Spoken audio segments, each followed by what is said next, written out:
Nouvelle mise à jour du VF8, janvier 2026. Je vais faire une petite présentation vite fait. Je viens de récupérer mon véhicule après la mise à jour, donc je sais pas trop ce qui change.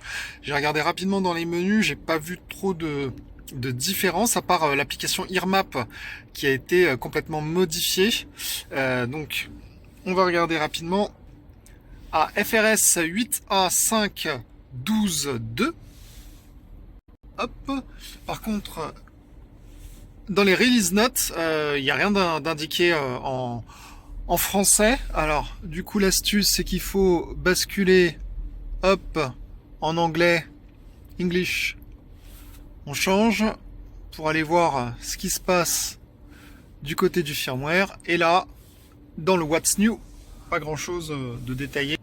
Alors là, on fait un tour du côté de l'application EarMap. Donc l'icône, elle a changé. Il y a écrit Ear Navigation. Et quand on clique dessus, hop, là j'aurai droit à un assistant qui me demande pour la première fois, comme sur Android, si j'autorise l'application à accéder aux informations de localisation du véhicule, donc pour la partie GPS. Donc du coup, je l'autorise. Et ensuite, on a le contrat de confidentialité, la politique de confidentialité de EarMaps, qu'il faut accepter, bien entendu. Hop, et on doit lire toutes les étapes ou alors activer, cocher, enfin confirmer comme quoi on est d'accord avec la politique de confidentialité. Donc là, faut scroller tout en bas, j'accepte, hop, je valide tous les contrats de confidentialité, je clique sur terminer. Alors une fois qu'on a accepté le contrat de confidentialité, on se retrouve sur la nouvelle interface de l'application EarMap.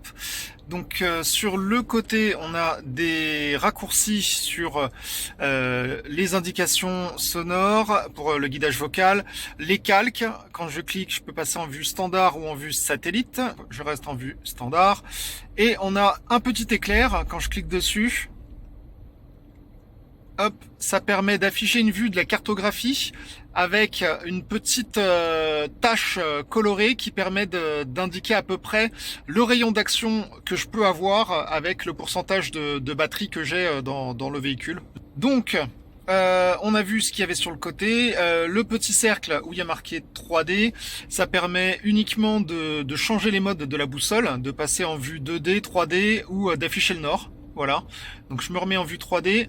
Et ensuite, de l'autre côté, on a la loupe pour pouvoir rechercher notre destination, les paramètres. Et ensuite, on a une petite icône avec des voitures en forme d'embouteillage pour l'infotrafic. Donc quand je clique dessus, ça met un peu de temps, mais dans le parking souterrain, je suis pas sûr de capter l'infotrafic. Donc je le testerai sur la route. Donc on va aller regarder directement du côté de la recherche. Donc du côté de la recherche, qu'est-ce que j'ai? J'ai des raccourcis pour le domicile, le travail, des POI qui sont au-dessus pour afficher les restaurants, les bornes de recharge à proximité, les emplacements de stationnement, les emplacements, les centres commerciaux, la partie hôtellerie et les centres de soins, hôpitaux, etc., cliniques. Donc du coup, je referme ça. Dans les réglages, qu'est-ce qu'on a?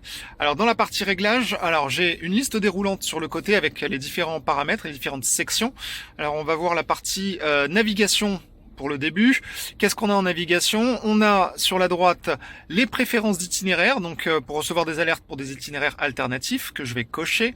On a dans la section éviter certaines options qui permettent de bypasser par exemple les autoroutes, les routes à péage, les ferries, les tunnels, les routes non pavées et les trains navettes pour voitures. Donc par exemple si je coche ça, ça permet d'éviter de passer par des routes qui proposent des itinéraires avec un péage, chose qu'on n'avait pas auparavant. Donc là c'est possible de décocher les options que l'on souhaite avoir. Ensuite, l'étape par étape, qu'est-ce qu'on a? On a l'assistance au maintien dans la voie, voir les suggestions de voie, donc ça, il faudra que je teste sur la route. La durée et l'heure de distance, c'est ce qui va être affiché dans le planificateur pour dire si ça nous affiche la durée restante jusqu'à la prochaine destination. ou enfin jusqu'à la destination finale ou jusqu'à la prochaine étape. Par exemple, si on a un arrêt pour une station de recharge, donc là on peut sélectionner ce que l'on souhaite. Les bâtiments et points d'intérêt, donc afficher les bâtiments et points d'intérêt en 3D, afficher uniquement les points d'intérêt en 3D, ou tout masquer, donc je vais le laisser comme ça. Donc vue de l'intersection, afficher la vue des intersections, afficher une vue rapprochée de la carte lors de manœuvres complexes, je vais le cocher, et la vue des intersections, afficher des représentations visuelles détaillées des intersections routières complexes. Allez hop, on verra ça sur l'autoroute. Ensuite, j'ai la section audio. Donc qu'est-ce que j'ai dans la section audio? J'ai le guidage vocal qui vient d'arriver, c'est quelque chose qui n'était pas possible auparavant. On peut le couper ou activer le guidage audio. C'est dommage qu'on puisse pas le personnaliser pour sélectionner une voix de femme ou d'homme ou autre, une voix custom comme d'autres logiciels. La vitesse, donc qu'est-ce qu'on a au niveau de la vitesse? On peut afficher les alertes de carte, les zones à risque, donc les zones avec des radars. Donc je peux cocher cette partie-là. Et alerter lorsqu'on approche d'une zone de radar, hop, ou activer des alertes sonores en cas de proximité. Donc ça c'est pour les radars. Chose qu'on n'avait pas auparavant, ça vient d'arriver. Les limitations de vitesse, on peut les afficher directement sur l'écran, chose qui n'était pas le cas, il me semble. On n'avait que la lecture des panneaux sur la partie gauche, dans la partie Car Buddy. On peut afficher la vitesse, donc je pense que c'est la vitesse GPS, ou la sauf si le logiciel est connecté à la tachymétrie du véhicule. En cas de dépassement, et jouer le son de l'alerte. Donc ça, c'est si vous configurez les alertes et qu'on roule beaucoup plus vite, ça, à mon avis, ça va faire des petits bips, je sais pas quel son ça fait, mais je vais le décocher pour l'instant. Et là, on peut personnaliser si on veut plus ou moins X km/h pour les alertes. Donc ensuite, on était dans la vitesse. Je vais passer à l'étape stationnement. Qu'est-ce qu'on a de nouveau? Indiquer les places de stationnement à proximité de la destination. Donc je vais le cocher, ça peut être pas mal. On a des alertes routières pour afficher des alertes quand on approche d'une zone scolaire, mais c'est disponible que pour les États-Unis et le Canada. Je ne peux pas le cocher. Et on a incident routier pour afficher des notifications. Hop. À mon avis, ça vient avec l'infotrafic. Ensuite, on est dans la section recharge. Donc, qu'est-ce qu'on a? On a la prise en charge de l'autonomie. Donc, pour ajouter automatiquement des stations de recharge lorsqu'on planifie un long trajet et alerter en cas d'énergie faible. Donc, le système vous préviendra quand le niveau de charge est inférieur ou égal à 20% et proposera une pause pour recharger. Hop, c'est parti. Ensuite, on a la zone confort, Donc, déterminez votre zone de confort, que le niveau de charge restant de la batterie soit pris en compte dans le calcul de l'itinéraire. Donc, si on souhaite arriver à destination avec 10, 20 ou 30%, on peut le spécifier ici. Et si on veut arriver à une station de charge avec 10, 20, 30%, on peut aussi le spécifier ici. Donc, je vais mettre ça comme ça. Je vais mettre ça plutôt à destination. J'aime bien arriver avec plus de pourcentage de batterie, donc ça va prendre en compte dans le calcul du planificateur d'itinéraire. Et ensuite, le niveau de charge maximal lorsqu'on est à une station, je vais lui dire de calculer pour que je reparte à peu près à 80%. Et le temps de mise en place, c'est le temps prévu sur la station, à mon avis, pour se positionner. Donc ça doit être de 5 ou 10 minutes en fonction de l'affluence. J'imagine que ça va aller interroger le pourcentage d'utilisation de la station pour prévoir si à cet arrêt ou au suivant, on va rester de 5 à 10 minutes. Donc du coup, ça permet peut-être de bypasser les stations qui sont pleines. Moi, je préfère lui dire un temps de mise en place de 2 minutes, histoire de dire je veux une station qui soit vide. Donc du coup je vais mettre ça.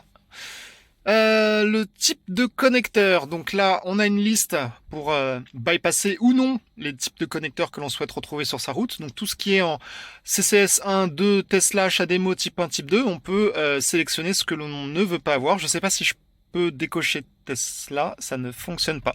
Donc les types de connecteurs, pour l'instant la fonction elle est grisée, donc on est obligé de passer sur tous les connecteurs. Ensuite, la vitesse de recharge. Là, je peux sélectionner pour le planificateur d'itinéraire si je veux des bornes à charge alternative, donc charge lente ou avec un connecteur type 2, ou des bornes de recharge rapide en courant continu avec le connecteur CCS Combo 2. Donc là, on peut sélectionner l'un ou l'autre. Et ensuite, on peut aussi mettre le filtre en disant qu'on ne souhaite avoir que des bornes à plus de 150 kW. hop, c'est ce que je mets habituellement en long trajet. Sinon, en charge lente, je charge chez moi. Ensuite, qu'est-ce qu'on a? On a les cartes de recharge. Donc là, on a une nouvelle section qui permet d'ajouter et activer vos cartes de recharge pour véhicules électriques. Les stations de recharge qui acceptent vos cartes seront mises en évidence sur vos trajets et dans vos recherches. Donc si je clique sur ajouter, j'arrive à une liste avec tous les opérateurs qui proposent des badges de recharge. Donc on a pour les plus connus Alizé, Aliego, Bicharge, BP Pulse. Qu'est-ce qu'on a? On a Charge Map. Hop, tiens, je vais l'ajouter. Est-ce que j'ai par exemple Ionity? Ça s'affiche, donc je peux l'ajouter par exemple. Qu'est-ce que j'ai comme autre badge? J'ai un badge Shell Recharge. Est-ce que ça marche? Oui, ça fonctionne. Donc je l'ajoute. Voilà. Et hop, je referme. Donc là, j'ai ajouté mes badges. Comment ça se passe après? Je vois les badges que j'ai ajoutés et normalement, moi je préfère rester sur Charge Map. Je vais laisser ça comme ça. Donc normalement, le planificateur d'itinéraire, si j'ai bien compris la fonction, va nous proposer que des bornes compatibles avec le badge Charge Map. Donc ça, c'est une nouveauté. Alors ensuite, qu'est-ce qu'on a d'autre en dehors des cartes de recharge? On a la section cartes et les cartes hors ligne qui nous permet de télécharger des cartes directement sur mon espace. J'ai 23,8 Go pour télécharger des cartes et il me reste 22,3 Go. Donc je clique sur télécharger des cartes et là ça me permet de sélectionner les pays et choisir la carte que je veux. Hop, je vais dire la France par exemple et je vais cliquer sur toute la France. Hop, télécharger. Donc là, je télécharge la France en entier. Hop, est-ce qu'on peut fermer en attendant? Parce que je suis dans un parking souterrain, je suis pas sûr que ça va capter. Téléchargement en cours, donc on va le laisser tranquille. Ensuite, l'affichage des cartes. Je peux afficher le trafic sur la carte. Sur la partie générale, j'ai les langues. On peut choisir les langues, les unités, miles, mètres, etc. Pieds, yards et le poids, les tonnes, les métriques en livres, etc. À propos d'eux, on est sur une version 9.0.9 et la version de la carte qui est publiée, c'est la version 206. Voilà, on peut supprimer aussi dans les données de confidentialité toutes ces données personnelles, donc tous les trajets qui ont été sauvegardés, etc. On peut tout supprimer ici. Donc là, la petite nouveauté, c'est que lorsqu'on planifie une destination et qu'on arrive à proximité de la destination, ça nous propose directement un emplacement de stationnement, donc un parking à proximité. Donc là, j'arrive sur les Champs-Élysées, ça me propose le parking Berry sur les Champs-Élysées. Donc je peux dire si je veux y aller ou alors peut-être, si je clique sur voir plus, si je peux avoir tous les autres parkings et la fréquentation, le nombre de places qui restent sur chaque emplacement. Donc ça, c'est vraiment top. Alors ici, j'étais sur Paris pour tester le planificateur Air Navigation et j'arrive à un carrefour complexe où on peut voir qu'il y a plusieurs possibilités d'aller à gauche, en biais sur la gauche, aller tout droit, aller à droite, etc.